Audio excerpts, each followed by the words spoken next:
dernière autrice, c'est Margot Collet. Est-ce qu'elle est là?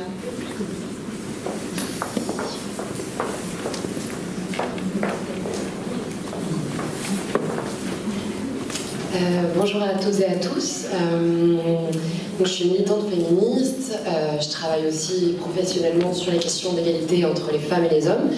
Et je suis particulièrement contente d'être ici aujourd'hui parce que j'ai travaillé 3 ans au Conseil à l'égalité, 3 ans aux côtés de Maudy Piot qui siégeait dans la commission santé que je suivais. Et donc j'ai eu la chance de pouvoir travailler avec elle sur des sujets très divers.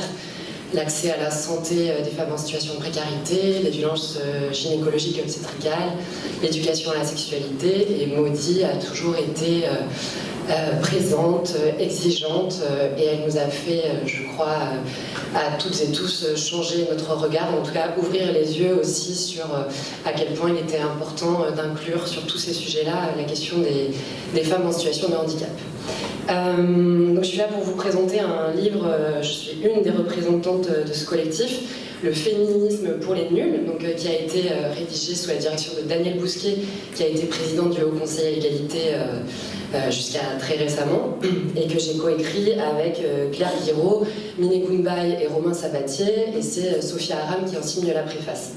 Tous les nuls, vous pouvez vous précipiter, tous les nuls en féminisme? On est toutes et tous un peu nuls. Je pense qu'on sera toujours trop nuls et qu'on apprendra toute la vie, donc je pense que ça convient à tout le monde.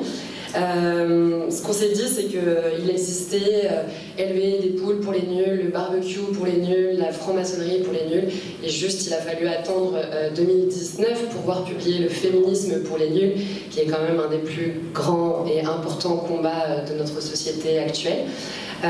Donc notre idée, c'était d'en faire un livre qui soit accessible à toutes et tous, aussi bien aux personnes qui découvrent le féminisme qu'aux féministes de toujours qui souhaiteraient remettre à jour leurs connaissances ou en apprendre d'autres.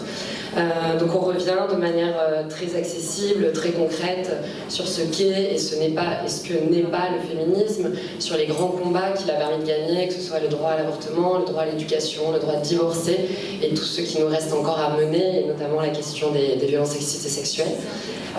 Et puis on a aussi une rubrique très pratico-pratique avec en fait comment intégrer le féminisme dans son quotidien, donc avec des films féministes à voir et pas seulement Thelma et Louise, des musiques féministes à écouter, des manières d'éduquer de manière féministe, ou comment être un homme féministe.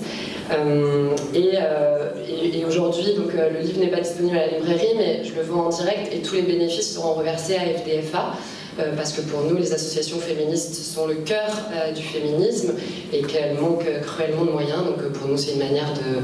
Il y a notre nom sur le bouquin, mais en vrai, c'est les associations qui font le féminisme aujourd'hui. Voilà, et je vous présenterai aussi Célibat.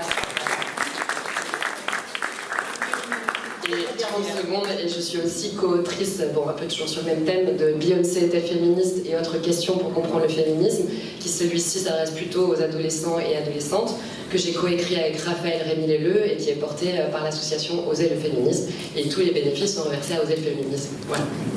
Merci.